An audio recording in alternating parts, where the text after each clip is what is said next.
Hello everyone, so welcome back to my channel. I'm really sorry I've been gone for a long time. I think it was a month or two. But I had some exams, a lot of exams in the past weeks. So I didn't really have time to film, edit, or even, post a video. Also, I hope my tripod is straight. I'm not really sure. If it's not straight, I'm really sorry. I'm trying. Also, as you can see, we are near my library. This is like my office space. And yeah, I'm really sorry that it's not the most exciting part. It's not really all that pretty actually. Wait, I have some flowers here. Let me get those and put them here. Is it better? I don't think it changed much. So enough of talking. Now let's get into the video. I am presenting to you everything that I've read during the months of January, February, March, and that's it. We're gonna do it 3 by 3. So here I have 3 of the physical books that I've read these past months, and I also listened to 3 audiobooks. So it's a total of 6 books. Okay, so the first book that I've read during the month of January was The Nightingale by Kristen Hanna. So The Nightingale tells the story of 2 sisters, Isabel and Vianne. I always forget her name, I don't know why. Listen, now here is the part where I start talking about the book and it seems like I've never read the book. Like the synopsis that I gave was awful, so I'm going to do it on a voiceover. So the story begins in 1939 in a small village in France. Vianne finds herself being completely left alone because her husband has to go to war. Because if you know, at that time the Second World War was starting. And the Germans had invaded France. And she has to face the enemy because one German soldier has been forced to live in her home with her and her daughter. And she has to accept this because if not, she's going to get killed, basically. And she does this for her daughter, which is something that her sister Isabel doesn't really understand. Is a rebellious child. She doesn't like rules and she's not a rule follower. But what she truly wants is to join the, oh my god, what is it called? Not the rebellion. She wants to basically join a group of people that are fighting against this war and against the Nazis' occupation in France. And so this is basically the plot of it. There's romance and it's history based, and it is so sad. So that was the most amazing book I've chosen to start my 2021 year because it made me cry. I couldn't listen to this book without shedding a tear. I would say that the beginning of the book was really slow. It's sort of like a settling in with the characters, so you kind of learn those characters, and I felt like I was more so leaning towards liking Isabel more than Vianne, but with a little bit of time, I found that Vianne was a really touching character, and it's like, well, what would you do if you were in Vianne's shoes? You know, she just wanted to protect her daughter. She wasn't for the Nazis. She just wanted this to be over. But at the same time, there is this Isabel who's really rebellious, and she's really young, and she's also part of my personality. Like, you want to be like Isabel. You want to be like, yeah, if there's a war, like, I would be fighting against it. But this book is more so than just being based on this war and this kind of bickering between those 2 sisters. There are family issues, there is love, and how come you find love in such traumatic events? How can you find love in war? It's really beautifully written, and it was just so gorgeous, and it made me shed so many tears. I gave it a 4.5 out of 5. Next up, because you know I'm someone that really likes to suffer apparently. I read My Dark Vanessa by who is it? By Key E. Russell. Key Russell, that's what I wrote. I'm sorry if it's not it. Is set between two timelines. So the timeline of the early, I think like it was late 90s to early 2000s, but I feel like it's more early 2000s. And 2017 when Vanessa is a grown-up adult in her 30s. So she basically tells those two stories from the perspective of her being in her teenage years, telling what was happening in her perspective in 2017 as a 30-year-old woman, reflecting on everything that is happening and the consequences of that. So Vanessa was I think she was an only child, and I think if I'm remembering correctly, she was going to a boarding school. And in that boarding school, she was pretty much a loner kid. She didn't really talk to anybody, nobody talked to her. And one day, her English teacher is like, hey, wanted you know, like really good, like I like your essays or whatever it was, do you want to join my English club? So that's what she did. She does.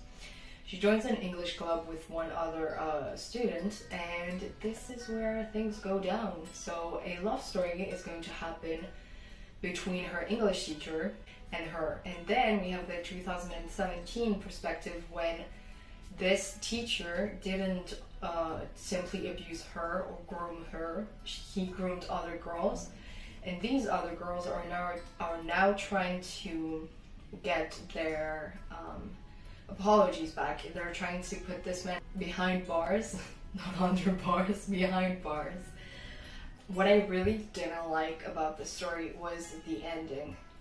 I don't remember how it ended, but I really remembered that I was so disappointed in the ending. Just like the ending scene, I was like, you could have ended it in so many other ways, but like this. So I gave it an overall 4 stars out of 5. Which is still a really good rating. And then I finished it off with The Invisible Life of Addie LaRue by V. Schwab. I have a beautiful collection here behind me of V. Schwab's books. I have 2 physical books, but I also have them on my reading, what is it? Like a reading something format, whatever it is.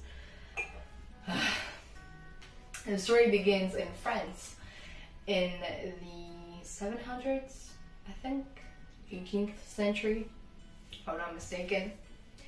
Addie is the only child of a family in the south of France, and she has to get married to a random dude. I mean, he wasn't random, but like in the story, he's just like a random dude that is in her village and that she knows, and she 100% does not want to get married to him. She just wants to be like an old lady that she really likes talking to in this village. She's sort of like a witch-ish, and she taught her that if you talk to the spirits of the forest, they will answer, but never to talk to the spirits of the forest after dark, and never to answer them if they talk to you. So, well, guess what? She does just that. She is about to get married to the dude, and she just runs off in the forest and calls upon the spirits of the forest. But the spirit that enters is not a good spirit. But in that moment, she just doesn't care. And she is going to get cursed. She is cursed to never by anyone be remembered. So basically, every single time, so for example, she's meeting you and you sneeze, you turn your face away from her face. Let's say you don't remember who she was. You're like, hey, how are you? Blah, blah, blah. Achum, who are you? But that was until she meets someone that actually remembers her. And that changes everything in her life. So the story moves on from there. I cried so hard. It was such a beautiful story. V. Schwab's writing, immaculate. I gave it a 5 out of 5 stars rating because I really loved it. Moving on to February, and another book that made me cry so hard. They both die at the end, Brad and Silvera. You guys. I've been missing out on this book for the past, I think like it came out in 2017, so it's been 4 years that I've been missing out on this book. It's the story of Matteo and Rufus? I don't know how to pronounce his name in English. I have a bad accent, I'm sorry. Rufus, I think it is. On September 5th, they get a call by the Death Cast. So they live in the society where basically the day you're gonna die, so around midnight, the Death Cast calls you and they tell you, hey, you are going to die today. Good luck. But they don't tell you how you're gonna die, and nobody really knows how the Death Cast knows that you're gonna die, but you're gonna die. So on September 5th, Rufus and Matteo get a call that they're gonna die. But Matteo, I feel like, is the first one to decide to download an app called Last Friend. And Rufus is following that. So they're both going to download the Last Friend app, which is basically an app for those, I forgot what they're called. They have a certain name for those who are going to die on their last day, but whatever. So they are going to meet on this app, and mind you, they're total strangers, complete strangers. They meet on the app, and Rufus is going to go to Matteo's house, and they're going to meet up there, and they are going to embark in this wonderful journey during the course of one full day. And I felt like the writing was really beautiful. It was simple yet so beautiful. It was just heart-wrenching. Like, you know that they're gonna die at the end, and there is no way that they're going to escape this. But I feel like Adam Silvera really makes you, it makes you hope that they are going to survive at the end, even though they are not going to. You just have this hope that they are. And there is one scene where Matteo is going to see his mother, because his mother died when he was born, and he sees that next to his mother's grave is, they're digging his grave, and I was just like, oof, I forgot that they're gonna die. It was just so, I didn't think I was gonna cry. I genuinely didn't think I was gonna cry. Because I was like, yeah, well, they're both gonna die at the end, so like I already know the ending, but this, just like, their story was so beautiful, and they were so cute together, and it's just like everything that they've done for each other, and the fact that Matteo was going out of his comfort zone to meet Rufus and to get and like to have all of these experiences that he never really had, because Matteo was really introverted. And it was just like, oh, it was really heart-wrenching, but such a beautiful story. So this was a 5 out of 5 stars for me.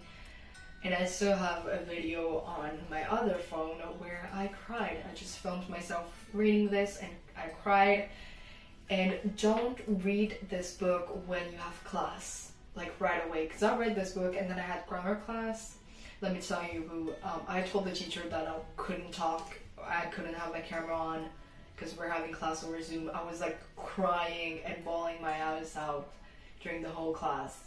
So this is like this was the 4th book that made me cry, so that is great. So, and then I hope I'm not gonna get hated on this.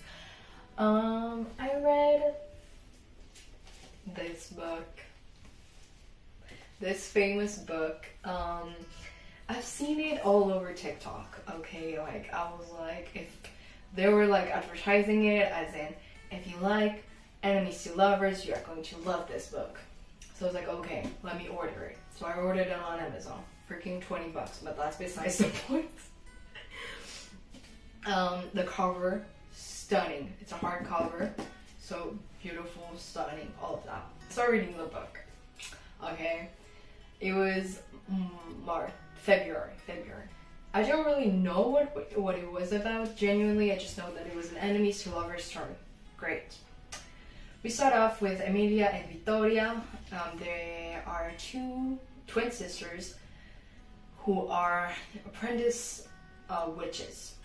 Their nonna, their grandmother, is a witch. And this is based in Italy, in Sicilia to be exact, in Sicily. So there are apprentice witches, and their grandmother has warned them that there is this like wicked devil thing. I don't really remember, I don't really know. That they just shouldn't mess with the devil, basically, in black magic. But what happens? Vittoria messes with the devil, or like whatever she messes with, I don't really know. And she dies. And it's not a spoiler because this happens legitimately, like I think like maybe not 2 pages in, but like it happens really quickly. Like too quickly a little. I feel like it's like chapter 2, and chapter 2 is like 10 pages in, and I feel like it's also the premise of the story. Like if you find it on Goodreads, it's the premise of the story. So yeah, Vittoria dies because she messed with what her nonna told her not to mess with. Vittoria finds her body in a church. I feel like she found her body, so she's now like, oh my god, I am so pissed. I am going to avenge my sister. But nowhere in the book is said that she's actually sad about the death of her sister. Like, her emotions are non-existent. Like, it's written on paper that she's mad, but she doesn't, like, the emotions aren't there. And also of that, so she messes with the devil. She accidentally summons the king of Worth. Wait, I don't know how you say it.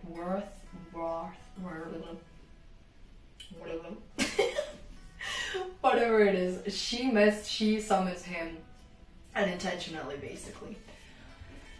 And they are now bound together, and he's going to help her solve the murder of her twin sister Vittoria.